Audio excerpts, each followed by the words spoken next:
from the dead. Please, my people, forgive me. Please. Why did you leave us now?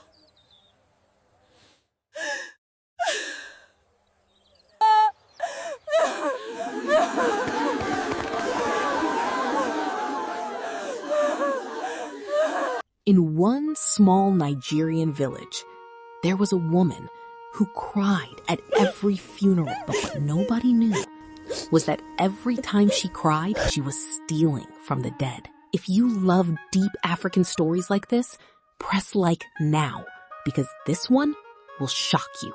People in the village respected her. Her name was Mama Ifunanya. Everybody believed she had the kindest heart. Whenever someone died, she was always the first to arrive, crying louder than the family. "Chai, why did you leave us?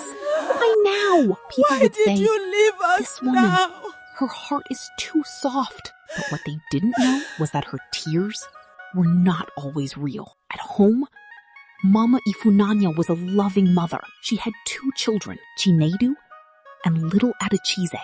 "Mama, you are the best mother," Adachize would always say. She would smile. "My children must always be good people." But inside that same house was a secret, a wooden box, hidden carefully. Inside it, gold rings, necklaces, earrings, things she never bought. It did not start big. At first, it was just one ring, one funeral, one moment. She looked around. Nobody was watching. Hand moved slowly. Just one. Nobody will know. But one became 2. 2 became many. And before she knew it, every funeral became an opportunity. She cried, so nobody would suspect. She hugged people, so nobody would question. But her eyes were always watching, waiting, looking. And when nobody was looking, she would steal. One day, her son asked her, "Mama, where did all these things come from?" She smiled quickly. "God provides, my son." But even as she said it, something inside her knew that lie would not last forever. Then one day, a rich man died. A very rich man. People whispered everywhere, "They will bury him with gold." When Mama Ifunanya heard this, her heart changed. This was not just another funeral. This one was bigger and more dangerous. If you think she should have stopped here, just keep listening, because this is where everything turned. The burial day came. The whole village gathered. Drums were slow. Voices were low. Tears were everywhere. And as usual, Mama Ifunanya cried louder than everyone. Why did you leave us People now? looked at her with pity, but one man was watching, Papa Okeke, the elder. He had started to notice something. Too many missing items, too many strange things, and this time, he decided not to ignore it. Night came. The burial became quiet. Only few people remained. Lanterns were burning. The air was cold. Mama Ifunanya slowly moved closer to the body. Her heart was beating fast, but greed pushed her forward. She looked left. She looked right. Nobody. Slowly, she bent down. Her hand touched the gold chain on the dead man's neck. She pulled it gently, and then a voice came from behind. "What are you doing, Mama Ifunanya?" Her body froze. It was Papa Okeke, standing there, watching her. Her heart started racing, her hands shaking. But instead of confessing, she quickly dropped the chain and started crying loudly again. I was just adjusting him. I was helping." Papa Okeke looked at her, but said nothing. He didn't fully believe her, but he didn't expose her yet. And that was her second chance. A chance to stop, a chance to change. But she didn't. Greed does not stop easily. A few days later, another funeral happened. Smaller, quiet, less people. this time, she felt safe again. No one is watching, she told herself. She waited, watched, moved slowly. The body was lying still, covered halfway.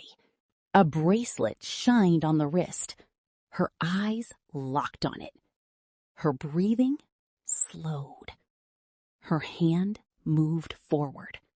Slowly, gently, she touched the bracelet and tried to pull it out. Then suddenly, the dead body moved. Before she could react, a cold, stiff hand grabbed her neck. Tight, strong, unnatural. Her eyes widened. Her body froze in fear. She tried to scream, but no sound came out. The hand tightened, holding her like iron. The dead man's eyes slowly opened. Dark, empty, looking straight at her. Her whole body started shaking. In that moment, all her courage disappeared. All her lies vanished. All her pride broke. And she shouted, "Yes! Yes, I did it! I have been stealing! Please leave me! I beg you!" Her voice echoed in the silent place. Tears poured down her face. Real tears. For the first time. I am sorry.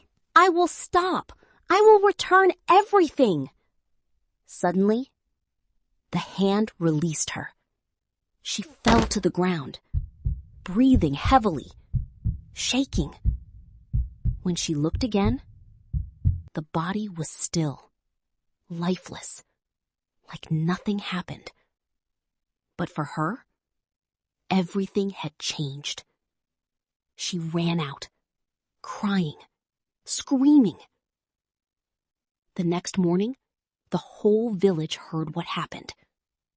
This time, she did not deny it. She confessed everything. Yes, I stole from the dead. Please, my people, forgive me. Please. All the stealing, all the lies, all the funerals. The village was shocked, angry, disappointed.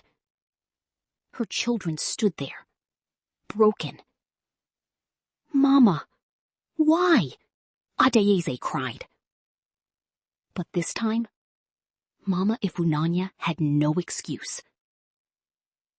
That night, she opened the wooden box, all the stolen items, and cried like never before.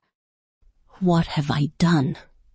The next day, she carried the box and started returning everything, house to house. "I am sorry. Please forgive me." Some forgave, some didn't. But she kept going. Because now she understood. You cannot hide from the truth forever. Time passed. Slowly, she changed. One day, another funeral came. She stood far away, quiet. No pretending. No stealing. Just silence. Tears rolled down her face. Real tears. And the elder, Papa Okeke, looked at her and said, "Now, your tears are clean." Not every cry is real. Not every good person is truly good. And whatever you do in secret, one day, it will find you. If this story touched you, share it with someone. And never forget, the truth always comes out. And subscribe to our channel so that you wouldn't miss out the next African stories and mysteries tales like this.